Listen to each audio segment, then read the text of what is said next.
ওটা আমরা জানাচ্ছি একটু পরে জানাচ্ছি। नमस्कार, आप देख रहे हैं सिलीगुड़ी एक्सप्रेस, आपके साथ मैं सरदशहर।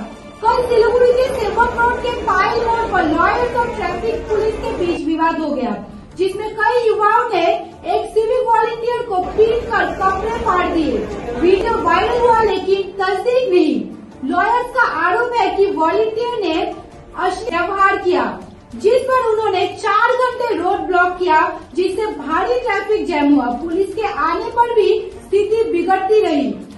बाद में ब्लॉक हटा दिया गया और आज सिविक वॉलंटियर्स ने भक्तिनगर थाना में लिखित शिकायत देकर सुरक्षा की मांग की। ওটা আমরা জানাচ্ছি একটু পরে জানাচ্ছি।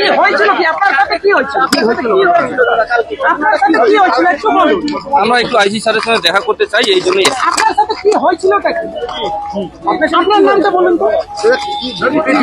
কালকে আমার নাম রবি রায়, ভক্তিনগর গার্ডে আমি ট্রাফিকে কাজ করি। কালকে আমরা ওখানে ডিউটিরত ছিলাম, দুটো গাড়ি আসে, দুটো গাড়ির মধ্যে সংঘর্ষ লেগেছিল। ওদের রাস্তাতেই কোনো ঝামেলা হয়েছিল, রাস্তার মধ্যে ঝামেলা হবার পরে ওনারা ওদের মারামারি শুরু করে দিয়েছিল। যে আরেকটা ড্রাইভার ছিল, উনি নাকি মদ্যপ অবস্থায় ছিল, ওনাকে ধরে মারতেছিল। এতে ট্রাফিক জ্যাম হয়ে যায়। ট্রাফিক জ্যাম হওয়ার পরে আমরা এগিয়ে যাই যে কি ঘটেছে না ঘটেছে ওটা দেখার জন্য, যে ট্রাফিক জ্যাম হয়ে গেল কি ব্যাপার। ওটা নিয়ে তখন আমরা বলতে গেছি যে দাদা ঠিক আছে তাহলে সাইড করে নেন, একটু ইয়ে করে নেন। তারপরে ওনারা মানে অশ্রাব্য ভাষায় গালিগালাজ করতে শুরু করে, তুমি সিভিক হ্যান ত্যান এই ধরনের বলে গালিগালাজ করে। ওনারা একটা অ্যাডভোকেট, হাইকোর্টের অ্যাডভোকেট বলে পরিচয় দিচ্ছিল।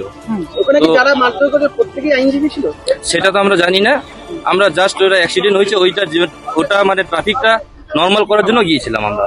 আপনাকে যে মারধর করেছে সে কোথাকার আইনজীবী? সেটা চিনি না আমরা। মারধর কেন করলো?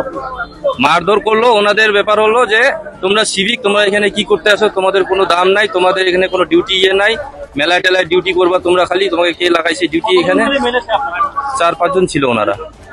তারপরে আপনাদের তো অভিযোগ যে আপনি নাকি এডভোকেটকে হেনস্থা করেছেন।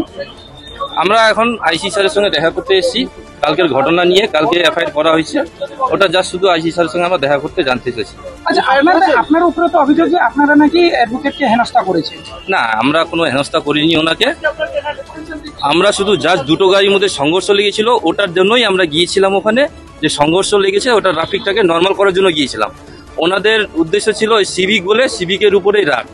সিভিক হিসাবে এটা কি করতেছে, সিভিক অমুক করে। আমরা সোশ্যাল মিডিয়াতে একটা ভিডিও দেখছি, কিছু মানুষ আপনাকে একটা চেম্বার থেকে বের করে মারধর করেছে। হ্যাঁ, যখন আমরা মানে ওনারা যখন আমাদেরকে দাম দিচ্ছি না, সিভিক হিসাবে দাম দেয়নি, তখন আমরা সরে গেছি। তা আমরা বলেছি যে ঠিক আছে তাহলে আপনারা থানার সঙ্গে যোগাযোগ করেন। তারপরে আমি গিয়ে বুথের মধ্যে বসে পড়েছিলাম, যেহেতু ওরা একটু চড়া হচ্ছিল, আমি গিয়ে বুথের মধ্যে বসে পড়ছিলাম। তারপরে আমাকে ওখান থেকে টেনে নিয়ে মানে মারধর করে, আর শার্ট ছিঁড়ে ফেলে, বলে তোমাকে কাপড় খুলো, তোমাকে কে দিয়ে ড্রেস করতে বলছে এগুলা। ওই ড্রেসটা খুলে ফেলে দিতে বলছে প্যান্টটাও খুলো, কান ধরে দাঁড়িয়ে থাকো, এই ধরনের বলতেছে। আপনার কি জামা কাপড় ইউনিফর্ম খুলে ফেলেছিল ওরা? হ্যাঁ, পুরো ছিঁড়ে ফেলেছিল, প্যান্ট শুধু ছিল, জামা গেঞ্জি সব ছিঁড়ে ফেলেছিল। আপনি কতটা আতঙ্কিত বোধ করছিলেন? আতঙ্কিত বোধ, এটা আমাদের একটা প্রেস্টিজে চলে এসছে, জিনিসটা প্রেস্টিজের উপরে, যে আমরা যে ডিউটি করছি আমাদের কোনো দাম নেই। আমরা যে ডিউটি করার জন্য আমরা ট্রাফিকের ডিউটি করছি, ট্রাফিকটাকে নর্মাল রাখার জন্য আমরা গিয়েছিলাম। সেই জায়গায় আমরা উল্টা হেনস্থ হয়েছি। উনি হাইকোর্টের উকিল দেখে, উনি মানে নিজেকে পাওয়ার দেখিয়ে আমাদেরকে মানে ডাইরেক্টলি হিট করছে। আপনাদের নিরাপত্তায় অবশ্যই রাস্তাঘাটে নর্মাল ডিউটি করতে গিয়ে বিনা দোষে যদি মার খেতে হয়, এতে তো আমাদের ডিউটি করা খুব কঠিন হয়ে পড়বে। আমরা চাই ওনাদের যে উপযুক্ত ব্যবস্থা করুক প্রশাসন। কমপ্লেন কালকে করা হয়েছে, ওটা একটা উপযুক্ত ব্যবস্থা করুক।